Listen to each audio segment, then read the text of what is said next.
اور جو باتیں عرض کی جائیں ان کو بڑی توجہ کے ساتھ میں سنا جائے، عمل کی نیت سے سنا جائے، اپنے اندر تبدیلی لانے کی نیت سے سنا جائے۔ یہاں آپ کے مدرسے میں یہ شاید پہلا جلسہ ہو رہا ہے اور آپ کے یہاں یہ پہلی آمد ہے، اور اس سے پہلے تقریباً 20-22 سال پہلے تو یہاں آپ کی بستی کے اندر کافی آنا ہوا کرتا تھا، لیکن اب یہ کافی زمانے کے بعد آپ کی بستی کے اندر آنا ہوا۔ دعا کرے کہ اللہ تبارک و تعالی ہمارے یہاں دل بیٹھنے کو اور علماء کرام کے یہاں آنے کو قبول فرمائے، اور اللہ تعالی ہمارے اندر جو ایسی باتیں پیدا ہو گئی ہیں جو شریعت کے خلاف ہے ان سے اللہ ہمیں بچنے کی اور پرہیز کرنے کی توفیق عطا فرمائے۔ بات مختصر عرض کرنا ہے اور ایک تمہید کے طور پر بس یوں آپ سمجھتے ہوئے چلے کہ اگر ہمیں کسی کو کسی منزل پر جانا ہے، کسی منزل پر پہنچنا ہے، تو وہاں تک جانے کے لیے 4 چیزوں کی ضرورت پڑے گی۔ آپ کسی بھی منزل پر جائیں، آپ کلکتہ جائیں، آپ بمبئی جائیں، دہلی جائیں، سہارنپور جائیں، جہاں بھی آپ کو جانا ہے اس دنیا کے اندر کسی منزل کو منزل بنا کر کے تو وہاں سہولت کے ساتھ آرام کے ساتھ جانے کے لیے 4 چیزوں کی ضرورت پڑے گی۔ جب تک وہ 4 چیزیں صحیح طور پر مہیا نہ ہو تو یہ ہمارا سفر آرام کے ساتھ طے نہیں ہو سکے گا، ہم اپنی منزل پر سہولت کے ساتھ میں نہیں جا سکیں گے۔ ان 4 چیزوں میں سے سب سے پہلی چیز راستہ ہے۔ راستہ اگر راستہ ہی نہیں ہے تو آپ کس چیز کے اوپر چل کر کے جائیں گے؟ تو جانے کے لیے منزل کو قطع کرنے کے لیے اور ان مادی مسافتوں کو طے کرنے کے لیے سب سے پہلی ضرورت راستے کی پڑے گی کہ راستہ بچھا ہوا ہو، سڑک بنی ہوئی ہو، تب آپ اس کے اوپر چل کر کے جائیں گے۔ اب ظاہر سی بات ہے کہ راستہ جو ہموار نہیں ہوتا، راستے میں پیچ و خم ہوتے ہیں، راستے کے اندر نشے و فراز ہوتے ہیں، اونچ نیچ ہوتی ہے، راستے میں آنے جانے کا سلسلہ ہے، ٹریفک کا سلسلہ ہے۔ اس لیے ان تمام چیزوں سے بچنے کے لیے اور تمام چیزوں سے اپنے آپ کو بچانے کے لیے ضرورت پڑے گی روشنی کی۔ دوسرے نمبر پر روشنی کی ضرورت ہے۔ راستوں تو بچھا ہوا ہے مگر اندھیرا ہے، تو آدمی کس طور پر چلے گا؟ سامنے سے کوئی گاڑی آ رہی ہے، کوئی آدمی چلا آ رہا ہے، ہو سکتا ہے تصادم ہو جائے، ہو سکتا ہے آپ اس سے ٹکرا جائیں، تو راستے کے لیے راستے پر روشنی کا انتظام ہونا ضروری ہے۔ اگر انتظام روشنی کا نہیں ہے تو میرے دوستو ہم راستے پر آرام اور سہولت کے ساتھ نہیں چل سکیں گے۔ تو ایک راستہ ہے اور دوسرے نمبر پر راستے کی روشنی ہے۔ اب ظاہر سی بات ہے دونوں چیزوں کا انتظام ہو گیا ہے، راستہ لگا دیا گیا ہے، سڑک جو ہے بچھا دی گئی ہے، راستے پر روشنی کا انتظام ہے، مگر چلنے والا نہیں ہے، تو ظاہر سی بات ہے ہاں بتلانے والا، تو بتلانے والے کی ضرورت ہے۔ مثال کے طور پر آپ دہلی کبھی نہیں گئے، دہلی کے راستے سے آپ واقف نہیں ہیں، دہلی کے راستے کو آپ جانتے نہیں ہیں، تو اس کے لیے رہبر کی ضرورت پڑے گی، بتانے والے کی ضرورت پڑے گی کہ کوئی بتانے والا ہو اور کوئی رہنمائی کرنے والا ہو، کوئی رہبری کرنے والا ہو۔ تو ان مادی مسافتوں پر جو مادی منزلیں ہم نے بنائی ہیں، وہ منزل چاہے دہلی کی ہو، وہ منزل چاہے سہارنپور کی ہو، وہ منزل چاہے مظفر نگر کی ہو، وہاں تک پہنچنے کے لیے ہمیں ان 4 چیزوں کی ضرورت پڑے گی۔ پہلی چیز راستہ ہونا چاہیے، دوسری چیز راستے کی روشنی ہونی چاہیے، اور تیسری چیز اگر راستہ نہیں جانتے ہیں تو راستہ بتلانے والا ہونا چاہیے، رہبر اور رہنما ہونا چاہیے، اور چوتھی چیز جو ہے وہ ہم اور آپ خود ہیں۔ تینوں چیزوں کی انتظام، راستے کا بھی انتظام کر دیا گیا ہے، روشنی کا بھی انتظام کر دیا گیا ہے، رہبر اور رہنما بھی ہے، بتلانے والے نہیں ہیں تو کون چلنے والے نہیں ہیں تو کون چل کر کے جائے گا؟ منزل پر کون پہنچے گا؟ پتہ یہ لگا کہ چلنے والے کی بھی ضرورت ہے۔ جب یہ 4 چیزیں جمع ہو جائیں گی تو آپ دنیا کی کسی منزل کو طے کر سکیں گے، دنیا کی کسی منزل پر آپ پہنچ سکیں گے۔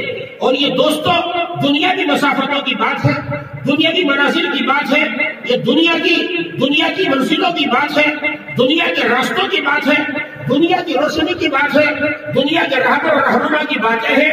ہمارا واسطہ، ہماری منزل تو ہے وہ سہارنپور نہیں، ہماری منزل دہلی نہیں ہے، ہماری منزل کلکتہ نہیں ہے، ہماری منزل دوسرا کوئی ملک نہیں ہے، ہماری منزل جو ہے وہ اللہ تبارک و تعالیٰ کی ذات ہے، ہمارا مقصود زندگی وہ اللہ تبارک و تعالیٰ کی ذات ہے، ہمارا ماوا اور ملجا وہ اللہ تبارک و تعالیٰ کی ذات ہے۔ یہ مادی مسافتیں ان کی کوئی حیثیت اللہ تبارک و تعالیٰ کے یہاں نہیں ہے۔ یہ دنیا کی روشنی یہ مادی روشنی ہے، اس روشنی کا اللہ تبارک و تعالیٰ کے یہاں کوئی اہمیت نہیں ہے۔ روشنی کا یہ مطلب نہیں کہ سورج نکلا ہوا ہو، سورج تو نکلتا ہوا چلا آ رہا ہے، سورج کی کوئی حیثیت نہیں۔ نبی کریم علیہ الصلوۃ والسلام اللہ تبارک و تعالیٰ کے کلمات، اللہ تعالیٰ کے احکامات، اللہ تعالیٰ کے فرامین، اللہ تعالیٰ کی توحید کا درس دنیا کو دے رہے ہیں، اللہ تعالیٰ کی یکتائی سکھلا رہے ہیں، اللہ تبارک و تعالیٰ کا ایک ہونا بتلا رہے ہیں، دنیا کو یہ سبق پڑھا رہے ہیں کہ بتوں کے پجاریوں اور 360 بتوں کی بندگی کرنے والوں اور شجر حجر کی پوجا کرنے والوں یہ پوجا کے لائق نہیں ہے، یہ پتھر کے بنائے ہوئے بت یہ پرستش کے لائق نہیں ہے۔ پرستش اس ذات کی جائے گی جس نے تمہیں بنایا ہے، پرستش کے لائق وہ ذات ہے جو پیدا کرنے والا ہے، عبادت کے قابل وہ ذات ہے جو تمہیں کھانے کے لیے دے رہا ہے، جو تمہیں پینے کے لیے دے رہا ہے، جس نے تمہیں چلنے کے لیے یہ 2 پیر عطا فرمائے ہیں، جس نے تمہیں یہ 2 ہاتھ عطا فرمائے ہیں، جس نے بولنے کے لیے یہ زبان تمہیں عطا فرمائی ہے۔ تو یہ مادی روشنی اللہ تعالیٰ کے یہاں کوئی کام آنے والی نہیں۔ جب جناب نبی کریم علیہ الصلوۃ والسلام سرزمین مکہ کے اندر 40 برس کی عمر کو پہنچتے ہیں، اللہ تبارک و تعالیٰ کی جانب سے آپ کو نبوت عطا کی جاتی ہے، رسالت کی ذمہ داریاں عطا فرمائی جاتی ہیں۔ آپ علیہ السلام کو اللہ کی جانب سے حکم ہو رہا ہے کہ کھڑے ہوئیے، یا ایھا المدثر قم فانذر وربک فکبر، اے چادر اوڑھنے والے، اے کمبل اوڑھنے والے، اب لیٹنے کا موقع نہیں ہے، اب آرام کرنے کا موقع نہیں ہے۔ دنیا اندھیری کے اندر پڑی ہوئی ہے، گمراہی کے اندر پڑی ہوئی ہے، اپنے معبود برحق کو بھول گئی ہے۔ کھڑے ہو جائیے، قم فانذر، اور ڈرائیے، اپنے پروردگار سے ڈرائیے اور عذاب آخرت سے ڈرائیے، اللہ تبارک و تعالیٰ کی بڑائی بیان کیجیے۔ آپ علیہ السلام اعلاء کلمت اللہ کرنے کے لیے توحید کی دعوت دے رہے ہیں، اللہ کی یکتائی کی دعوت دے رہے ہیں کہ سب کچھ کرنے دھرنے والی ذات اللہ تبارک و تعالیٰ کی ذات ہے۔ اللہ کی مرضی کے بغیر کچھ نہیں ہو سکتا ہے، اللہ کی مرضی کے بغیر کچھ نہیں ہو سکتا ہے۔ ایک درخت کا پتا بھی اللہ کی مرضی کے بغیر نہیں گر سکتا ہے۔ یہ سارا کارخانے گیتی اور یہ سارا نظام عالم اور عالم کے اندر یہ سارے انتظامات اور یہ شجر و حجر اور یہ دنیا کی انقلابات اور یہ رات کا آنا اور یہ دن کا جو ہے چلا جانا اور یہ سردی کا آنا اور یہ گرمی کا آنا اور یہ سورج کا اپنے شباب کے اوپر ہونا اور کبھی سورج کی روشنی کا مدھم پڑ جانا، یہ سب امر رب کی وجہ سے ہے، یہ سب اللہ تبارک و تعالیٰ کے حکم کی وجہ سے ہے، اللہ کی مشیت کی وجہ سے ہے۔ تو نبی کریم علیہ السلام اعلاء حق کے لیے اور اللہ تعالیٰ کی بندگی کی جانب دعوت دے رہے ہیں، اللہ کی عبادت کی جانب، اللہ کی توحید کی جانب بلا رہے ہیں۔ نبی کریم علیہ السلام نے اعلان کیا ہے، یا ایھا الناس قولوا لا الہ الا اللہ تفلحوا، اے انسانوں اللہ تبارک و تعالیٰ کی یکتائی کو اختیار کرو، اللہ تبارک و تعالیٰ کی توحید کو اختیار کرو۔ یا ایھا الناس قولوا لا الہ الا اللہ تفلحوا، اے دنیا کے انسانوں، سب انسانوں سے خطاب کیا جا رہا ہے، سارے کے سارے انسان نبی کریم علیہ السلام کی امت میں ہے، یہاں سب کو خطاب کیا جا رہا ہے، اے دنیا کے انسانوں، اس سرزمین کے جگر پر بسنے والے انسانوں، تم لا الہ الا اللہ پڑھ لو، لا الہ الا اللہ کہہ لو، اپنے دل کے اندر عقیدہ بنا لو کہ سب کچھ دھرنے والی ذات اللہ تبارک و تعالیٰ کی ذات ہے، سب کچھ کرنے دھرنے والی ذات اللہ کی ذات ہے، وہی عبادت کے لائق ہے، وہی پرستش کے لائق ہے، وہی بندگی کے لائق ہے، وہی معبود بننے کے لائق ہے۔ تو تم لا الہ الا اللہ کہو، اللہ کی یکتائی کو تسلیم کرو تو تم کامیاب ہو جاؤ گے، کامیابی تمہیں مل جائے گی۔ نبی کریم علیہ السلام اللہ کی یکتائی کی جانب انسانیت کو بلا رہے ہیں۔ آپ کے چچا ابو طالب کو مکے کے چودھری بلاتے ہیں کہ آپ اپنے بھتیجے کو سمجھائیے کہ انہوں نے سارے خداؤں کو ملیہ بیٹ کر دیا ہے اور سارے خداؤں کو ختم کر کے یہ ایک ہی خدا کی دعوت دے رہے ہیں، یہ ہمارے بتوں کا کیا ہوگا، یہ ہمارے بت کہاں جائیں گے، ہم ان کی پرستش کرتے ہیں، ان سے ہم مانگتے ہیں۔ اب اپنے بھتیجوں کو جا کر انہیں سمجھاؤ کہ وہ ہمارے بتوں کی برائی مت کرے، ہمارے بتوں کی برائی بیان مت کرے۔ ابو طالب جو جناب نبی کریم علیہ السلام کا ساری عمر ساتھ دیتے رہے مگر ایمان کی توفیق نہ ہو سکی، ایمان کے اندر داخل نہ ہو سکے، جناب نبی کریم علیہ السلام اپنے چچا کے لیے کوشش کر رہے ہیں، مرتے وقت تک کوشش کر رہے ہیں، نزا کا عالم ہے، ابو طالب جو ہے قریب مرد ہو رہے ہیں۔ نبی کریم علیہ السلام اپنے چچا کے پاس تشریف لے جاتے ہیں اور یہ کہتے ہیں میرے چچا میرا کلمہ پڑھ لو تاکہ میں آخرت میں تمہارے بارے میں سفارش کر سکوں۔ وہاں ابو لہب وغیرہ بیٹھے ہوئے تھے، وہ کہنے لگے کہ کیا موت کے ڈر کی وجہ سے اپنے بھتیجے کا کلمہ پڑھ رہے ہو؟ الغرض آپ کی فکر یہ تھی میرے چچا ایمان میں داخل ہو جائے، ایمان قبول کر لے، مگر خاتمہ ابو طالب کا کفر کے اوپر ہو رہا ہے، خاتمہ ابو طالب کا کفر پر ہو رہا ہے۔ یہاں ایک بڑی نازک بات آپ سمجھتے ہوئے چلے جو آج برادریوں کے اندر پھیل رہی ہے، آج خاندانوں کے اندر پھیل رہی ہے۔ ادھر عمر فاروق ہے جو تلوار لے کر کے نبی کے قتل کے ارادے سے چل رہے ہیں مگر قدموں میں جا کر گر جاتے ہیں، ایمان کی توفیق مل جاتی ہے، ایمان کے اندر داخل ہو جاتے ہیں، اسلام کے اندر داخل ہو جاتے ہیں۔ ابو طالب جنہوں نے ساری عمر آپ کا ساتھ دیا، دشمنوں سے آپ کو بچایا، دشمنوں کو آپ سے بچایا اور دشمنوں کی ہمت نہ ہوئی کہ ابو طالب کے رہتے ہوئے مکے کے چودھری آپ علیہ السلام کا کچھ بگاڑ سکے۔ لیکن کیا ہو رہا ہے؟ اللہ تعالیٰ تو بڑے غنی ہے، بڑے غنی ہے اللہ تبارک و تعالیٰ۔ اللہ تبارک و تعالیٰ کے غنی ہونے کا اندازہ کرو، جو ساری عمر خدمت کرتے رہے، کفر پر مر رہے ہیں اور جو تلوار لے کر قتل کے ارادے سے چلے تھے، قتل کے ارادے سے چلے تھے، اللہ تبارک و تعالیٰ انہیں ایمان کی توفیق دے رہے ہیں۔ یہاں محققین نے نقل کیا ہے کہ ابو طالب کی جو حمایت تھی انہیں اسدیت کی بنیاد پر تھی، میرے خاندانی ہونے کی بنیاد پر تھی کہ میرے خاندان کا ہے، میرا بھتیجا میرے خاندان کا ہے۔ حسبیت کی بنا پر نبی کا ساتھ دے رہے تھے، نبی کی مدد فرما رہے تھے، تو یہ حسبیت کا نتیجہ مرنے کے وقت میں ظاہر ہو رہا ہے کہ دنیا سے ایمان سے محروم ہو کر کے جا رہے ہیں۔ آج کی برادریوں میں یہی بات پھیل رہی ہے کہ یہ فلاں برادری کا ہے اور یہ طرف فلاں برادری کا ہے اور یہ فلاں خاندان کا ہے، یہ فلاں خاندان کا ہے۔ میرے محبوب نے عصبیت کو ختم کیا ہے، عصبیت کو لٹایا ہے۔ ہم سب کے سب ایمان والے آپس میں بھائی بھائی ہیں۔ انما المؤمنون اخوہ فاصلحوا بین اخویکم واتقوا اللہ لعلکم ترحمون۔ یہ برادریاں اور یہ عصبیت کہاں سے تم لے کر کے آئے ہو؟ سب کے سب کلمہ گو، آپس میں بھائی بھائی ہیں، آپس میں بھائی بھائی ہیں۔ وہ کسی برادری سے تعلق رکھنے والا ہو، وہ کسی خاندان سے تعلق رکھنے والا ہو، وہ چاہے کسی قبیلے سے تعلق رکھنے والا ہو، جب اس نے اللہ کی یکتائی کو تسلیم کر لیا تو وہ اللہ تعالیٰ کا بندہ بن گیا ہے، وہ ہمارا بھائی بن گیا ہے۔ بہرحال ابو طالب جاتے ہیں اور اپنے بھتیجے سے کہتے ہیں کہ میرے بھتیجے، میرے قوم کے لوگ شکایت کر رہے ہیں، شکایت کر رہے ہیں۔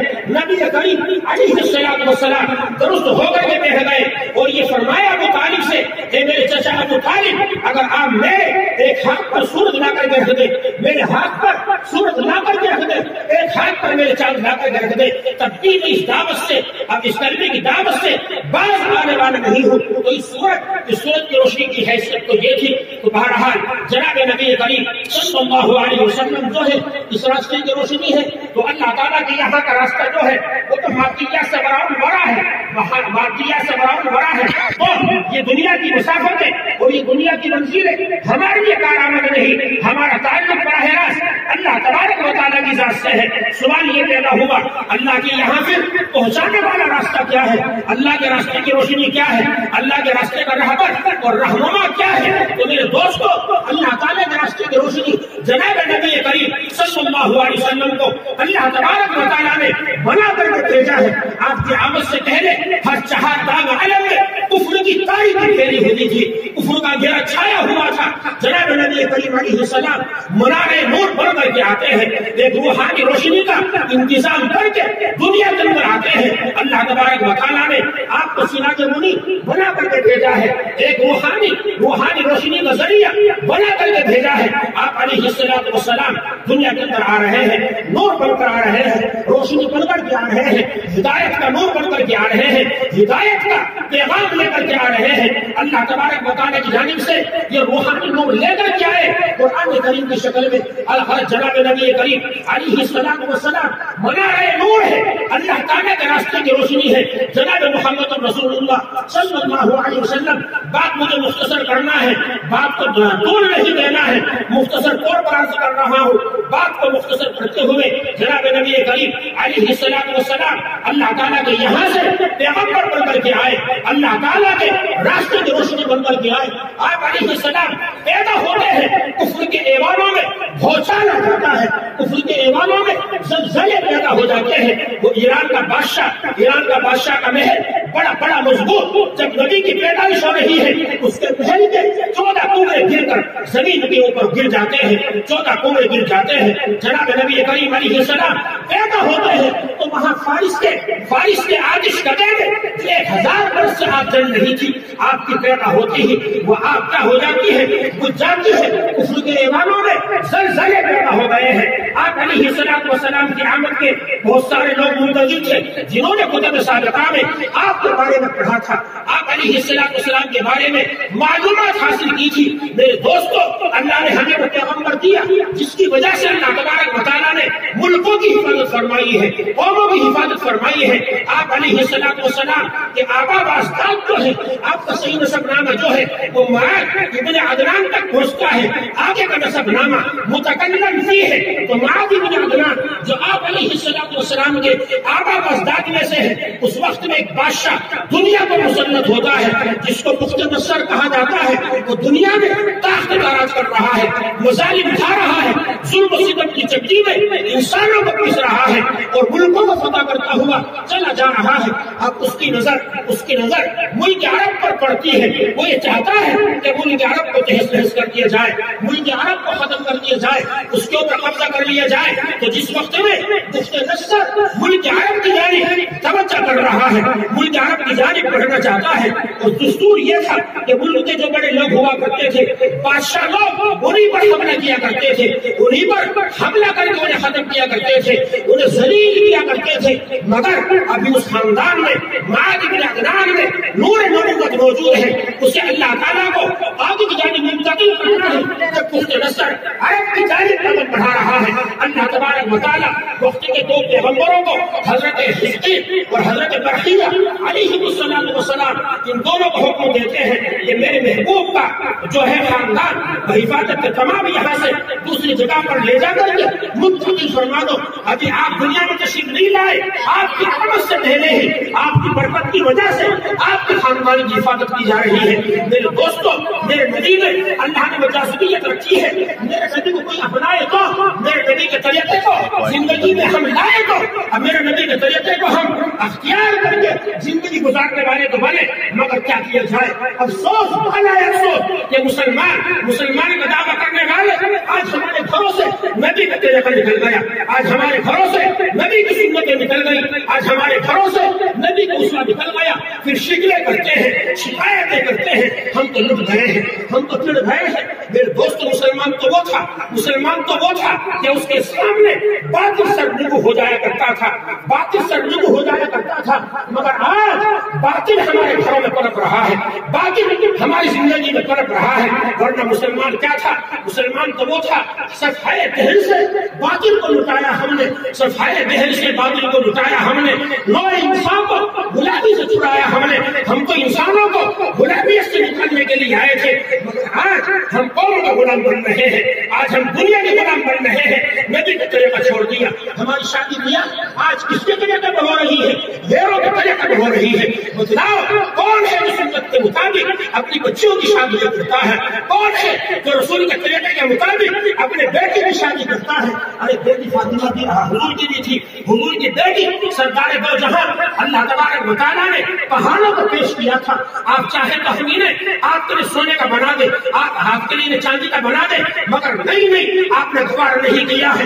سرکار دو جہاں آپ جتنا دینا چاہتے دے سکتے تھے، جتنا خرچ کرنا چاہتے خرچ کر سکتے تھے، مگر نہیں۔ حضرت فاطمہ رضی اللہ عنہا سرکار دو جہاں کی بیٹی ہے، حضرت علی عبد الرحمان کے کہنے پر پیغام لے کر کے آتے ہیں۔ حضرت فاطمہ کو نکاح پر حضور اکرم علیہ السلام نے انشاءاللہ کہا، صحیح طور پر جواب نہیں دیا۔ اس کے بعد میں حضور اپنی بیٹی فاطمہ کے پاس میں جاتے ہیں۔ کیوں جاتے ہیں؟ حضرت علی کو جواب کیوں نہیں دیا ہے؟ بیٹی کا بھی تو حق بنتا ہے، بیٹی سے تو پوچھ لینا چاہیے، لیکن آج بیٹیوں سے پوچھتے ہوئے ہماری ناک کٹتی ہے، ہمیں شرم آتی ہے۔ بیٹی اپنے باپ کے گھر کو چھوڑ کر ایک آدمی کے گھر کے اندر جا رہی ہے، ذرا اس کی رائے تو لے لو، اس سے تو معلوم کر لو۔ نبی کریم علیہ السلام اللہ کے محبوب لاڈلے پیارے پیغمبر اپنی بیٹی کے پاس میں جاتے ہیں، اپنی بیٹی سے جا کر کے پوچھتے ہیں، فاطمہ علی کا رشتہ آیا ہے، قبول کر لیا جائے؟ علی کا رشتہ آیا ہے، قبول کر لیا جائے؟ نبی علیہ السلام اپنی بیٹی سے پوچھتے ہیں، بتلاؤ تم نے کبھی اپنی بیٹی سے مشورہ لیا ہے کہ فلاں جگہ سے شادی کا پیغام آ رہا ہے، فلاں جگہ سے نکاح کا پیغام آ رہا ہے، بتلاؤ یہاں مدینے میں رہنے والے کتنے میرے بھائی ہیں جنہوں نے جا کر کے بیٹی سے مشورہ لیا ہو، جنہوں نے جا کر کے بیٹی سے پوچھا ہو؟ لیکن کیا ہوتا ہے، بیٹے سے معلوم کر لیتے ہیں، بیٹے کا مشورہ لے لیا جاتا ہے اور بیٹے کو کوئی دیکھنے نہیں آتا ہے، اب بیٹی کو دیکھنے کے لیے آ رہے ہیں، رشتے والے دیکھنے کے لیے آئیں گے، اور جناب دلہا کے گھر والے، وہاں کے مرد، وہاں کی عورتیں لڑکی کو دیکھنے کے لیے آئیں گے، پسند ہو جائے گے تو ٹھیک ہے، نہیں پسند آئی تو انکار کر دیا جائے گا۔ میرے دوست کو کہاں چلے گئے ہم، ہمارے حالات کیسے ہو گئے ہیں، اس بچی کے دل پر کیا گزرتی ہوگی، جب اسے دیکھنے کے لیے آئے اور دیکھ کر کے پھر انکار کر دے کہ نہیں یہ ہمارے لائق نہیں، یہ ہمارے پسند نہیں ہے۔ تو میرے دوستوں بتلاؤ یہ کیا بربادی کی باتیں نہیں ہے، کیا یہ بچنے کی باتیں ہیں؟ لڑکے کو آگے آگے رکھ رہے ہیں، لڑکی تک سے پوچھا نہیں ہے، اس سے مشورہ تک نہیں کیا ہے۔ نبی علیہ السلام اپنی بیٹی فاطمہ کے پاس میں جاتے ہیں، مشورہ کر رہے ہیں، پوچھ رہے ہیں، حضرت فاطمہ رونے لگتی ہے، ماں نہیں تھی، حضرت خدیجہ کبریٰ کا انتقال ہو چکا تھا، ماں نہیں رونے لگی ہے۔ ابو جان یہ بات تو اماں سے پوچھی جایا کرتی ہے، ماں سے پوچھی جایا کرتی ہے۔ حضور بھی رونے لگے، فرمایا میری محبوب بیٹی تو میرے دل کا ٹکڑا ہے، میرا لخت جگر ہے، آج خدیجہ موجود نہیں ہے، آج خدیجہ موجود نہیں ہے، وہ اگر موجود ہوتی تو تجھے دلاسا دے دی، تیری شادی کا بہترین انتظام فرماتی۔ بہرحال پیغام قبول کر لیا گیا ہے، علی سے کہہ دیا گیا کہ ٹھیک ہے منظور ہے۔ دو چار صحابہ آتے ہیں، جمع ہو جاتے ہیں اور فاطمہ کا نکاح حضرت علی رضی اللہ عنہ سے پڑھا دیا جاتا ہے۔ کوئی بارات نہیں آئی ہے جناب، کوئی گھوڑ دوڑ نہیں ہوئی ہے، کوئی گاڑیوں کی لائن نہیں لگی ہے، مگر آج کیا طریقہ ہے، سب کو طریقے ہیں تو گھروں میں چلے گئے ہیں کہ جناب دلہن کے گھر بہت سارے لوگ گاڑیوں پر سوار ہو کر کے چلے جاتے ہیں، گاڑیوں پر سوار ہو کر کے چلے جاتے ہیں۔ حالانکہ مسئلہ یہ ہے کہ اگر دعوت کسی نے ایک آدمی کی ہے اور دوسرا آدمی راستے کے اندر مل گیا تو اسے دعوت کرنے والے سے پوچھ لینا چاہیے کہ میاں ایک کی دعوت ہم نے کی تھی، اب میرے ساتھ یہ بھی لگ گئے ہیں، اگر آپ کی اجازت ہو تو یہ بھی آ جائے، اگر وہ اجازت دے دے تو کھانا جائز ہے، اور اگر وہ اجازت نہ دے تو پھر اس دوسرے آدمی کا کھانا جائز نہیں ہے۔ تمہارے لیے کس طرح جائز ہو جائے گا؟ 10 آدمیوں کے لیے کہا تھا، تم 50 سوار ہو کر جا رہے ہو، 200 سوار ہو کر جا رہے ہو، اور پھر لڑکی کی شادی میں دعوت کا ثبوت ہے بھی نہیں۔ سارے قرآن کو دیکھو، ساری احادیث کو دیکھو، کہیں پر لڑکی کے سلسلے میں، لڑکی کی شادی کے سلسلے میں دعوت کا تذکرہ نہیں ہے۔ مگر کیا ہوتا ہے آج اپنے نام کے لیے شریعت چاہے چلی جائے، نبی بتلے میں چلا جائے، یہ ہمیں گوارا ہے، مگر ہماری ناک پڑ جائے یہ ہمیں گوار نہیں۔ حالانکہ ناک تو پڑتی ہے، ناک تو پڑتی ہے۔ تو بہرحال میرے دوستوں، نبی کریم علیہ السلام یہ اللہ کے راستے کی روشنی ہے۔ نبی کا طریقہ کیا ہے وہ ہمیں دیکھنا ہے۔ اللہ کے راستے کی روشنی کیا ہے؟ اللہ کے راستے کی روشنی، اللہ تعالیٰ کا راستہ، اللہ کے یہاں پہنچانے والا راستہ وہ قرآن کریم ہے، روشنی ہے محمد رسول اللہ صلی اللہ علیہ وسلم، اور اللہ کے یہاں پہنچانے والا راستہ جو ہے وہ قرآن کریم ہے۔ اللہ کے یہاں ہمیں یہ تمہاری بنائی ہوئی سڑک نہیں لے جائے گی، اللہ تعالیٰ کے یہاں ہمیں یہ دنیا کی مسافتیں، دنیا کی منزلیں نہیں لے جائے گی۔ اللہ تک اگر کوئی چیز ہمیں پہنچا سکتی ہے تو وہ قرآن کریم ہے، یہ اللہ تعالیٰ تک پہنچانے والا راستہ ہے قرآن کریم۔ میرے دوستو، قرآن اللہ کی بڑی عظیم کتاب، تبرک بالقرآن فإنه كلام الله وخرج منه۔ نبی کریم علیہ السلام فرماتے ہیں قرآن سے برکت حاصل کرو، اس کے قرآن جو ہے یہ اللہ تعالیٰ کی ذات میں سے نکلا ہے، اور یہ اللہ تبارک و تعالیٰ کی ذات میں سے نکلا ہے، اللہ تبارک و تعالیٰ کا کلام ہے یہ قرآن۔ تبرک القرآن فإنه كلام الله لا حرج منه. یہ قرآن اللہ کا کلام ہے، اللہ کے اندر سے نکل کر کے آیا ہے، یہ مخلوق نہیں. اللہ نے قرآن کو پیدا نہیں کیا ہے، زمین کو پیدا کیا، آسمان کو پیدا کیا، مجھے آپ کو پیدا کیا، شجر و حجر کو پیدا کیا، لاکھ قسم کی مخلوقات کو پیدا کیا، مگر قرآن کو پیدا نہیں کیا ہے. متکلم کلام کرتا ہے، میں آپ کے سامنے بول رہا ہوں، میں کلام کو پیدا نہیں کر رہا ہوں، کلام میرے اندر سے نکل رہا ہے، کلام میرے اندر سے صادر ہو رہا ہے. تبرک بالقرآن فإنه كلام الله لا حرج منه. تبرک قرآن سے برکت حاصل کرو، اس لیے یہ اللہ کا کلام ہے، اللہ کی ذات میں سے نکلا ہے. یہ قرآن اللہ کی صفت، اللہ کی ذات میں ذات کے ساتھ آئی. دنیا کی ساری چیزیں فنا ہو جائے گی مگر اللہ تعالیٰ کا کلام فنا ہونے والا نہیں ہے. اللہ کا کلام جو ہے ختم ہونے والا نہیں ہے. تو اللہ تعالیٰ کے یہاں پہنچانے والا راستہ وہ قرآن کریم ہے. اس لیے میرے دوست اپنے بچوں کو قرآن پڑھاؤ، خود بھی قرآن پڑھو اور خود بھی قرآن پر چلنے والے بنو. اور یہ تین چیزیں ہو گئی ہیں، اللہ کے راستے کی روشنی، حضور اکرم علیہ السلام، اللہ تعالیٰ کے یہاں پہنچانے والا راستہ وہ قرآن کریم، اور اللہ تعالیٰ کے راستے کا رہبر اور رہنما وہ احادیث رسول اللہ صلی اللہ علیہ وسلم ہے. میرے دوستو، اللہ نے کوئی کسر نہیں چھوڑی ہے. اللہ نے اپنے راستے کا انتظام بھی کر دیا ہے، اپنے راستے کی روشنی کا بھی انتظام کر دیا ہے. اللہ تبارک و تعالیٰ نے اپنے کلام کے لیے رہبر اور رہنما کو بھی واضح فرما دیا ہے. اب تو ضرورت ہماری ہے کہ ہم ان تینوں چیزوں کو پیش نظر کر کے زندگی گزارنے والے بنے. قرآن ہمیں کیا کہتا ہے، رسول کا طریقہ ہمیں کیا کہتا ہے، نبی کریم علیہ السلام کی احادیث ہمیں کیا کہتی ہے. آج بہت ساری برائیاں امت مسلمہ کے اندر پیدا ہوتی چلی جا رہی ہے. اور میرے دوستوں، زناکاری عام ہو رہی ہے، شراب نوشی عام ہو رہی ہے، جوا سٹا عام ہو رہا ہے. جوا سٹا کون کھیل رہا ہے؟ آج مسلمان کھیل رہا ہے. شراب کے ٹھیکوں پر زیادہ تر کون لوگ ملیں گے آپ کو؟ آج مسلمان زیادہ تر آپ کو شراب کے ٹھیلوں پر ملیں گے. افسوس، بالائے افسوس. اور آج میرے دوستوں، یہ ساری کی ساری برائیاں ہمارے اندر ہوتی ہوئی چلی جا رہی ہے.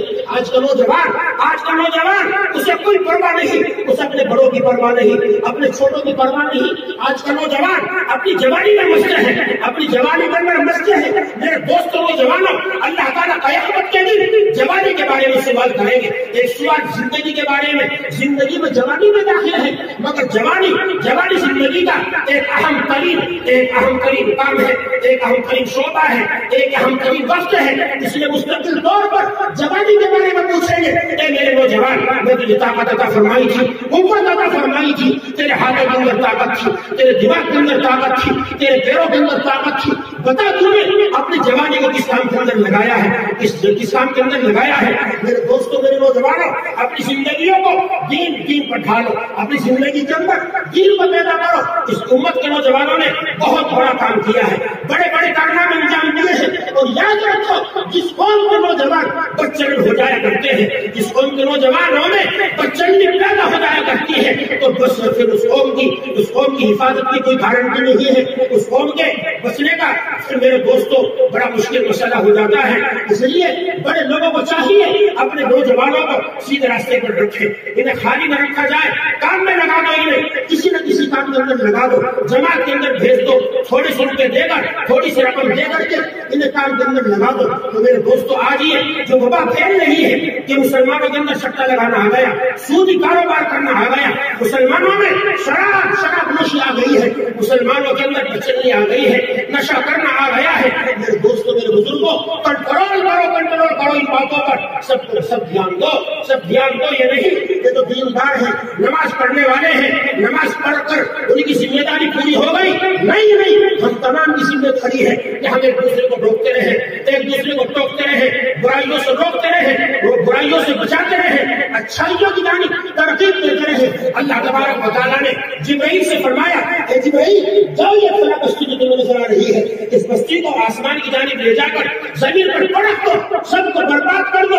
جبرائیل کہنے لگے، یا اللہ، اس میں تیرا چاہنے والا بھی ہے، اس میں تیرا ایک بندہ بھی ہے، عبادت گزار تیری بندگی میں لگا ہوا ہے، وہ کپڑ جھپکنے کے برابر تیری نافرمانی نہیں کرتا ہے. کیا اس سمیت جا کر ساری بستی کو ہلاک کر دیا جائے؟ فرمایا، ہاں، اس سمیت جا کر ساری بستی کو ہلاک کر دیا جائے، اس لیے کہ وہ خود تو بندگی کر رہا ہے مگر لوگوں کو بندگی کی دعوت نہیں دیتا، خود برائی سے بچا ہوا ہے مگر لوگوں کو برائی سے نہیں روکتا ہے، اس لیے اس سے بھی جا کر ساری بستی کو ہلاک کر دو۔ میرے دوستو، اگر بدعمالی کے نتیجے میں اللہ کا عذاب آنے لگا، حاجی بھی نہیں بچیں گے اور جناب نمازی بھی نہیں بچیں گے، عالم بھی نہیں بچیں گے، جناب قاری بھی نہیں بچیں گے، سب آ جائیں گے اس عذاب کی لپیٹ میں۔